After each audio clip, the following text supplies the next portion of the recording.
Yo les potos Kauzen, j'espère que vous allez bien. Bon, on va la faire simple. Celui qui arrive à me trouver un anime plus badass que celui dont on va parler dans quelques instants, je ferai en sorte que sa waifu soit chez lui ce soir. Quoique non, en fait, essayez même pas, c'est peine perdue. Étant donné qu'aujourd'hui on cause de mafia, de flingues, de renoissoirs et d'explosions, bref, on parle de Black Lagoon.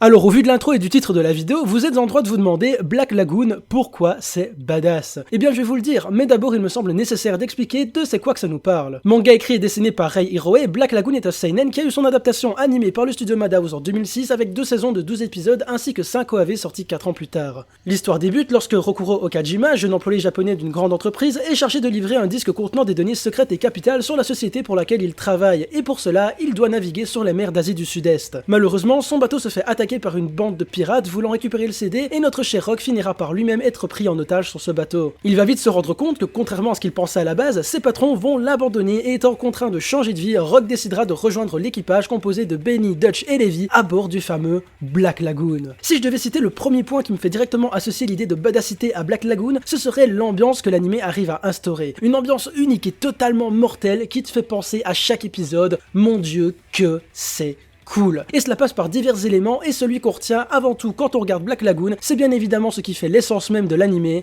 l'action. L'anime met en scène à chaque épisode d'énormes bastons parsemés de flingues, de grenades, de lance-roquettes et de véhicules divers et variés, et même encore d'énormes flingues. Sérieusement, on sent qu'un travail de dingue a été effectué lors des scènes d'action dans l'anime, que ce soit au niveau des détails concernant les décors, ou bien même surtout des armes. Il y a une telle précision dans le design de ces dernières et leur sonorité qui nous permet de nous détacher du fait qu'on visionne une simple fiction, ça rajoute de la crédibilité à ces combats, mais surtout nous plonge au cœur de ceux-ci, comme si on y était. Bref, les combats sont putain d'immersifs.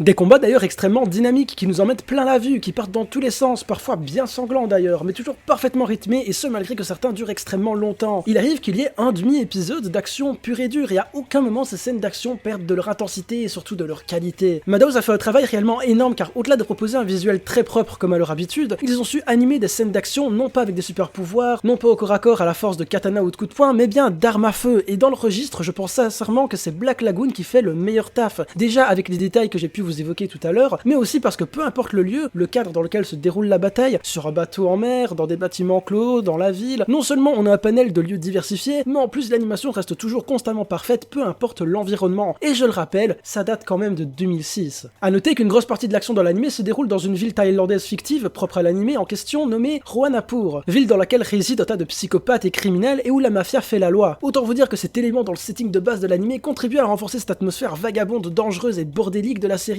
mais ce qui fait également de celle-ci une œuvre cool et badass au possible, c'est bien ces personnages absolument énormes. Des persos qui dégomment tout sur leur passage, qui butent des dizaines de personnes sans aucune pression avec le sourire aux lèvres pendant un slow motion de qualité. Ne nous mentons pas, c'est un des animés les plus américains que j'ai pu voir de toute ma vie. Il y a des persos dans Black Lagoon mais qui t'explosent les expandables à eux seuls. Parmi eux, on peut évoquer le personnage principal de la série, et non, je ne parle pas de Rock qui a beau être le protagoniste qu'on nous présente initialement dans l'anime, mais bel et bien du personnage auquel on pense quand on évoque le nom de Black Lagoon, à savoir Revi. Le perso le plus badass tout animé confondu à mon sens, en plus d'avoir un chara-design absolument dingue qui la rend sexy as fuck. Mais au-delà de l'amour que je peux porter à ce personnage pour diverses raisons, nous avons là un perso particulièrement intéressant, une femme à très fort caractère à la limite du garçon manqué qui a un background assez tragique qui l'a rendue extrêmement forte d'une certaine manière. Revi, malgré une team de protagonistes assez clichés à première vue de par les personnalités des persos et leur rôle, que ce soit Dutch le gros black qui est le boss du lagoon, Benny le blond à lunettes qui s'occupe de la logistique et de l'informatique, même Rock au final qui est là un petit peu par hasard et qui sera le gars un peu plus modéré du lagoon, et bien Revi quant à elle n'en reste pas moins un personnage très différent de ce qu'on a l'habitude de voir dans ce genre d'animé. Elle n'est pas là pour donner des morales ou même représenter une modélisation de la femme libre et indépendante. Elle est là pour faire ce qu'on lui demande, à savoir casser des culs. Et elle aura tout du long de l'animé des scènes également très calmes qui nous montreront une autre facette du personnage tout aussi intéressante que ce qu'elle montre une fois qu'elle touche à ses flingues. Revi est une des raisons pour laquelle je pourrais clairement m'arrêter et vous dire juste allez voir Black Lagoon. Il y a je pense pas mal de chances pour que une fois l'animé terminé, elle se retrouve parmi vos personnages féminins préférés tout animé confondu, voire même personnages préférés tout court en fait. Quant à Rock, il aura droit évidemment à son évolution durant la série, car bien que son changement de vie fût assez brutal, il n'aura pas d'autre choix que de s'y habituer un minimum, tout en gardant ses propres valeurs, bien évidemment. Dutch et Benny, quant à eux, sont omniprésents dans la série, tout à fait cool, mais seront assez peu développés dans les faits, mais de toute façon, on s'en fout parce qu'on a Levi et que Levi, c'est la meilleure. Elle a non seulement un rôle important dans le déroulement du scénario de la série, mais elle contribue également à l'ambiance de l'œuvre de par son caractère bien trempé qui donnera naissance à un tas de scènes assez drôles dans l'animé. Parce que oui, Black Lagoon est une œuvre qui m'a personnellement fait beaucoup rire. Outre les quelques gags parfois imprévisibles et détails dans la mise en scène qui contribuent clairement à mettre le sourire aux lèvres, là où l'animé brille, c'est bien au niveau de ses dialogues. Les personnages s'insultent H24 d'une force. L'animé fait preuve d'énormément de liberté concernant le vocabulaire vulgaire. J'ose même pas entrer dans les détails en vous imitant certains dialogues ou même en vous passant des extraits de l'animé avec les voix des persos, sinon ma vidéo risquerait d'être instant démonétisée. C'est la première fois que je vois un animé prendre de telles libertés à ce niveau. On peut dire qu'ils se sont clairement lâchés, idem pour les croix gammées et autres signes nazis que nous nous contenterons simplement d'évoquer, mais point de vue dialogue, ce qui nous intéressait à la base, on peut dire que les seiyuu n'ont clairement pas dû avoir l'habitude de bosser sur ce genre de production, mais ce n'est pas pour autant que les voix jap ne sont pas très bonnes. Et même les voix anglaises, si vous voulez tout savoir, sont fucking cool. Perso, la deuxième fois que je me suis maté la première saison, j'ai foutu l'animé en anglais et j'ai kiffé autant si pas plus que la VO. En revanche, je dois avouer que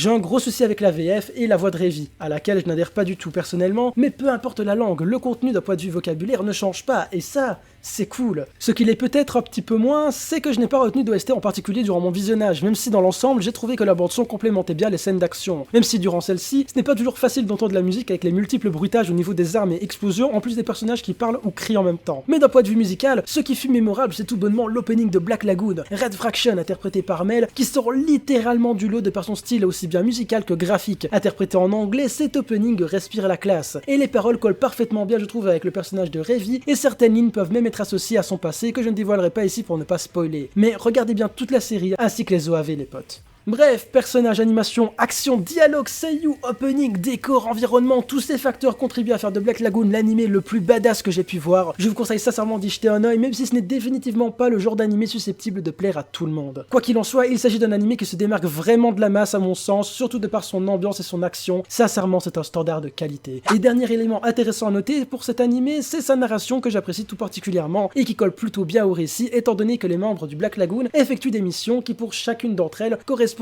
grosso modo à un arc narratif. Vous pouvez passer un de ceux-ci s'il ne vous plaît pas sans pour autant décrocher de l'histoire. C'est simple et efficace. Et toi là-bas, oui je te vois déjà venir avec ton vieux commentaire tout pété. Non, même s'il y a pas mal de similitudes, Black Lagoon n'est pas un Cowboy Bebop. Got that, bitch. Et voilà, c'est la fin de cette vidéo concernant l'animé le plus badass. Si vous en avez d'autres qui pourraient rivaliser, n'hésitez pas à les balancer en commentaire. Sinon, vous pouvez toujours liker, partager, vous abonner si c'est pas déjà fait. Je suis toujours présent sur les réseaux sociaux, toi-même tu sais. Sur ce, je vous souhaite une bonne journée, une bonne soirée. À la prochaine.